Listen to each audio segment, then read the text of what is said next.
ইয়াত ইমান ধুনীয়া জেগাটো আহি যদি মানুহে বটল চিপছৰ পেকেট এইবোৰ পেলায় তেনেহ'লে ভাবক কেনেকুৱা মানসিকতাৰ মানুহ হ'ব পাৰে এইসকল।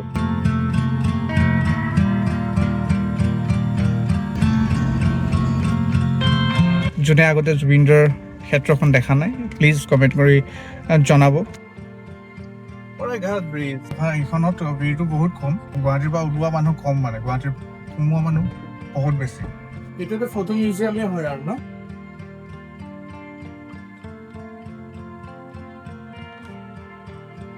ইয়াৰ পৰা বহুত ধুনীয়া দেখা গৈছে এইফালে। নমস্কাৰ, মই শংকৰ আৰু মোৰ চেনেলৰ অন্য এটা ভিডিঅ'লৈ আপোনালোকক স্বাগতম। আমি বৰ্তমান কৰি আছোঁ ট্ৰেভেল বঙাইগাঁৱৰ পৰা তেজপুৰলৈ, আৰু বৰ্তমান আমি আছোঁ এই জেগাডোখৰ হৈছে বাইহাটা চাৰিআলি। বাইহাটা চাৰিআলিৰ যোনখন ফ্লাইঅভাৰ হয় নতুনকৈ বনা একচুৱেলি 1.5 বছৰৰ ওপৰত হৈ গ'ল, 1.5-2 বছৰ হৈ গ'ল। আমি এইখনৰ ওপৰত আছোঁ। আপোনালোকে যদি চাই এইফালেৰে যাব পাৰি তেজপুৰলৈ মঙলদৈ হৈ, আৰু আমি চিধা যাম গুৱাহাটীলৈ। ইয়াৰ পৰা তেজপুৰৰ ডিষ্টেঞ্চ হৈছে 142 কিলোমিটাৰ, আৰু ইয়াৰ পৰা গুৱাহাটীৰ ডিষ্টেঞ্চ হৈছে প্ৰায় 36 কিলোমিটাৰ। আৰু এই ৰাস্তাটোত, এই জাৰ্ণিটোত একচুৱেলি আমি এই ভিডিঅ'টো কৰাৰ ৰিজন এইটো হৈছে, যদি আমি এইফালেদি যাওঁ, তেজপুৰ হৈ যাওঁ, তেনেহ'লেও কিছুমান এনেকুৱা জেগা আছে যিবোৰ জেগা একচুৱেলি আপোনালোকক দেখুৱাবলগীয়া হয়। বাট আমি আজি ডিচাইড কৰিছোঁ যেন আমি অলপ দূৰ হ'লেও গুৱাহাটী হৈ ঘূৰি যাম। আৰু গুৱাহাটী হৈ যেতিয়া আমি যাম, এই ৰাস্তাটোত চাবলগীয়া বহুত কেইবাটাও মানে জেগা, লোকেশ্যন এতিয়া ট্ৰেণ্ডিঙত আছে। ট্ৰেণ্ডিং বুলি ক'লে আপোনালোক চবেই নিউজত চাগে দেখিছে, এটা মেমৰিয়েল বনাইছে গুৱাহাটীত। তাত আমাৰ আজি প্লেন আছে ভিজিট কৰা আৰু আপোনালোকক দেখুওৱা। তাৰপিছত আগলৈ গ'লে এই ৰাস্তাটো দিয়ে যেতিয়া আমি আগলৈ যাম, নগাঁও নাপাওঁতে আমি বটদ্ৰৱা পাম। যদি পাৰোঁ আমি বটদ্ৰৱাটো সোমাম। আৰু সকলোতকৈ ইম্পৰ্টেণ্ট, বটদ্ৰৱা নাপাওঁতে আমি পাম জুবিন ক্ষেত্ৰ, জুবিনদাৰ সমাধিস্থল, তাত আমি পাম। সেই জেগাডোখৰ আজি আপোনালোকক দেখুৱাবলৈ চেষ্টা কৰিম। যদি আমি তিনিওটা জেগা কভাৰ কৰোঁ তেনেহ'লে এই ভিডিঅ'টোত দেখা পাব। আৰু এই ফ্লাইঅভাৰখনলৈকে বঙাইগাঁৱৰ পৰা প্ৰায় 150 কিলোমিটাৰ মান হয়, আৰু বেছি হ'লেও কম নহয়। আৰু এতিয়া আমি যাম, প্ৰথমতে গুৱাহাটী পাম, তাৰপিছত আমাৰ গুৱাহাটীতে যি অলপ চলপ কাম আছে সেইখিনি কৰিম, আৰু আমাৰ যি যাত্ৰা হ'ব, আমাৰ যি ডেষ্টিনেশ্যন ক'লোৱে, তালৈ আমি গৈ থাকিম আৰু আপোনালোকক দেখুৱাম। গতিকে আপোনালোকে ভিডিঅ'টো সম্পূৰ্ণকৈ চাব, আৰু ভিডিঅ'টোৰ শেষত আপোনালোকৰ যি অপিনিয়ন আছে কমেণ্ট কৰি আমাক জনাবলৈ নাপাহৰিব। আজি হৈছে জানুৱাৰী 17 তাৰিখ, আৰু জানুৱাৰী 17 তাৰিখে এনেকুৱা লাগিছে যেন একদম মাৰ্চ এপ্ৰিল হয়। ইমানেই ৰ'দ, মানে ৰ'দ, গৰম বহুত বেছি। আৰু ডিচেম্বৰ 1-2 তাৰিখলৈকেতো গৰম আছিলেই। জাষ্ট 10-15 দিন ঠাণ্ডা পৰিলে।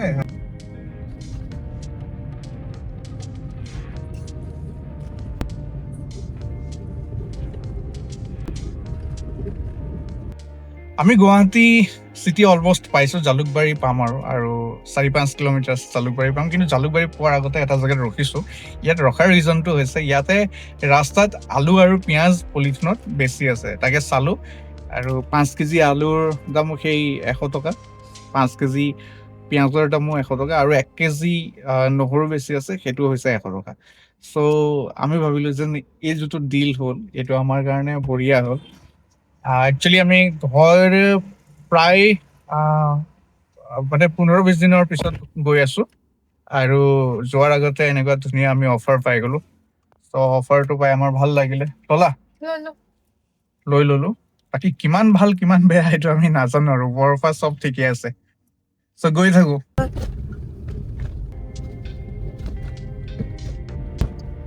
ঘাট ব্ৰিজ যোনখন দলং আছে, এইখনত ভিৰটো বহুত কম, বাট এইখনৰ ভিৰটো বহুত বেছি। এইখনত যোনবোৰ গুৱাহাটীৰ পৰা ওলোৱা মানুহ কম, মানে গুৱাহাটীৰ সোমোৱা মানুহ বহুত বেছি। চ' আমি এতিয়া এফালেদি সোমাম অলপ স্পীড, এইফালে ন ওলাই আহিলোঁ নেকি বাৰু? চ' আম টেকিং লেফ্ট। চ' বৰ্তমান মই আদাবাৰীত সোমাইছোঁ। আদাবাৰীত অলপ কাম আছে, আৰু আদাবাৰীৰ কামটো হোৱাৰ পিছতে ইয়াৰ পৰা ওলাম। একচুৱেলি আমি চিধাই যাব লাগিছিলে, কিন্তু আদাবাৰীত কাম থকাৰ কাৰণে আমি এইফালে সোমাইছোঁ। আৰু তো কামটো কৰি পেলাই চিধা ওলাম, আৰু যেনেকৈ আমি প্ৰমিছ কৰিছোঁ যেন এইকেইটা ডেষ্টিনেশ্যন যাম, তো সেই ডেষ্টিনেশ্যনকেইটাত যাম আৰু আপোনালোককো দেখুৱাম। এই আদাবাৰী ভিৰ।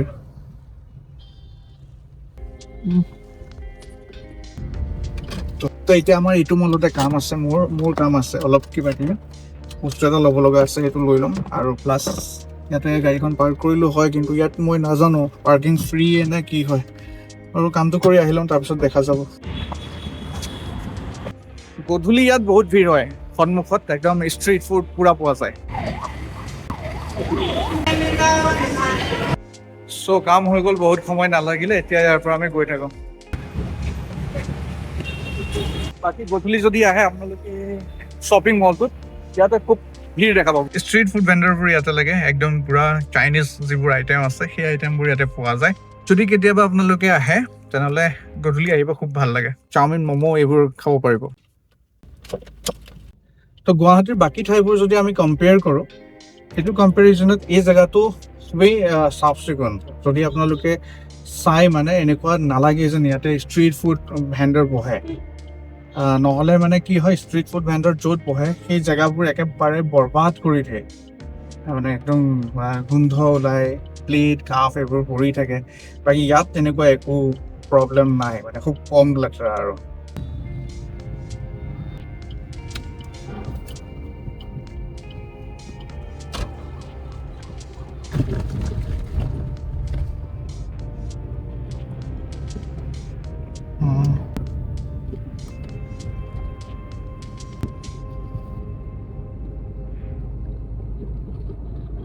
তো আমি পাইছোঁহি, এইখন হয়। ইয়াৰ পৰা যদি গুগল মেপত চাই আহি থাকে ন, এনেকৈ মানে ঘূৰিব লাগিব। সেই আগত যোনটো ৰাস্তা আছে, সেইবোৰ গাড়ী ওলাই আছে, সেইটো ৰাস্তা হয়।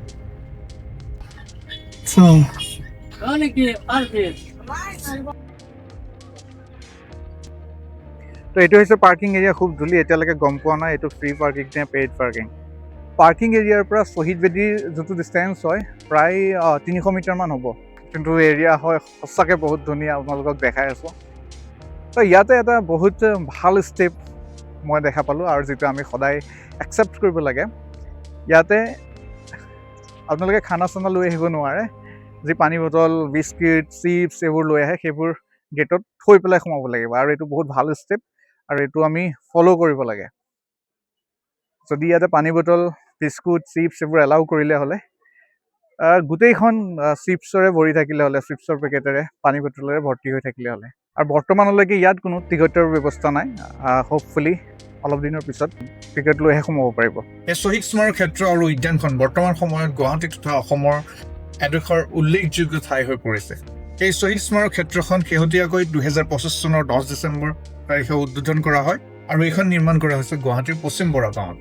এই স্মাৰক ক্ষেত্ৰ আৰু উদ্যানখন নিৰ্মাণ কৰাৰ মূলতে কাৰণ হৈছে অসমীয়াৰ পৰিচয় আৰু অবৈধ অনুপ্ৰৱেশকাৰীক বহিষ্কাৰ কৰাৰ লক্ষ্যৰে যি 6 বছৰীয়া অসম আন্দোলন চলিছিল 1979 চনৰ পৰা 1985 চনলৈ, আৰু সেই সময়ত প্ৰাণ আহুতি দিয়া প্ৰায় 860 জন অসমীয়া শ্বহীদক সম্বৰ্ধনা জনোৱাৰ উদ্দেশ্যে এই স্মাৰক ক্ষেত্ৰ আৰু উদ্যানখনৰ সোঁমাজৰ যোনটো টাৱাৰ ইয়াত বনোৱা গৈছে, তাৰ উচ্চতা প্ৰায় 225 ফুট, আৰু যদি আমি মিটাৰত কওঁ 67.2 মিটাৰ ওখ। এই টাৱাৰটোৰ ভিতৰলৈ যেতিয়া আপোনালোকে যাব, ইয়াত দেখা পাব ফটো গেলেৰী, আৰু যি 860 জন শ্বহীদক সম্বৰ্ধনা জনোৱাৰ উদ্দেশ্যে এই স্মাৰক ক্ষেত্ৰখন নিৰ্মাণ কৰা হৈছে, তেখেতসকলৰ প্ৰতিমূৰ্তি আপোনালোকে দেখা পাব।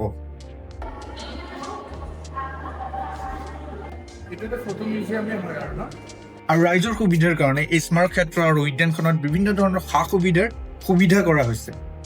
যেনে আপোনালোকে দেখা পাব ফুড কোৰ্ট, ভোজনালয়, অডিটৰিয়াম, চাইকেল চলাবৰ কাৰণে স্পেচিয়েল ট্ৰেক, আৰু ৱাকিং জ'ন, জগিঙৰ পথো ইয়াত বনোৱা গৈছে।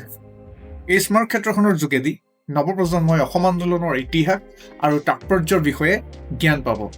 নৱপ্ৰজন্মই বুজি পাব দেশপ্ৰেমৰ প্ৰতীক, ভৱিষ্যত প্ৰজন্মৰ বাবে আধুনিক অসমক গঢ় দিয়াৰ ইতিহাস আৰু ত্যাগ।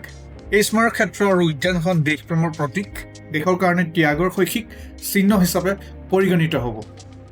Shoes are not allowed inside.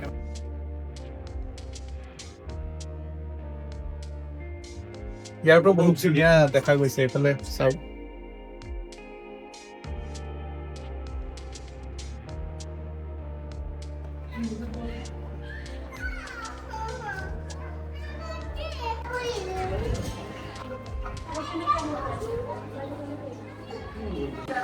ইয়াত ইমান ধুনীয়া জেগাটো আহি যদি মানুহে বটল চিপছৰ পেকেট এইবোৰ পেলায় তেনেহ'লে ভাবক কেনেকুৱা মানসিকতাৰ মানুহ হ'ব পাৰে এইসকল।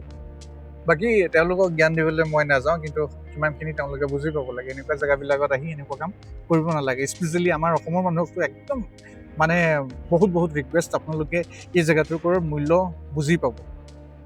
আৰু এই জেগাটোবোৰত তেনেকৈ আহি কেতিয়াও এনেকুৱা ধৰণৰ কাম নকৰিব, আৰু নকৰে বুলি মোৰ বিশ্বাসো আছে। আজি 17 জানুৱাৰী 2026, মই অহা ডেটটো মানে বাকী এইটো কমপ্লিট হোৱা নাই বনাই, আৰু এইটো কমপ্লিট হৈ যোৱাৰ পিছত খুব ধুনীয়া লাগিব। বিল্ডিংটোতো কমপ্লিট হৈ গ'ল, বাকী সন্মুখৰ যিটো এৰিয়া হয় এটা পেভিলিয়ন বনাই আছে, ফাউণ্টেইন বনাই আছে, মানে গোটেই বিল্ডিংটো আগফালৰ পৰা ৰৈ আপোনালোকে এবাৰতে চাব পাৰিব, তেনেকুৱা ধৰণৰ ছিষ্টেম ইয়াত কৰি আছে। আপোনালোকক দেখুৱাইছোঁ এবাৰ, আপোনালোকে চাওক। এইফালে এইটো পেভিলিয়নটো আৰু তাৰ সন্মুখত এইবোৰ ফাউণ্টেইন বনি আছে, আৰু যেতিয়া এইবোৰ হৈ যাব সঁচাই বহুত বেছি ধুনীয়া লাগিব। মই আকৌ এবাৰ কৈছোঁ, এইবোৰ হৈ যোৱাৰ পিছত বা এতিয়াও খালি এই জেগাডোখৰৰ মূল্য আমি বুজি পেলাই লেতেৰা পেতেৰা নকৰিলে বেছি ভাল হ'ব।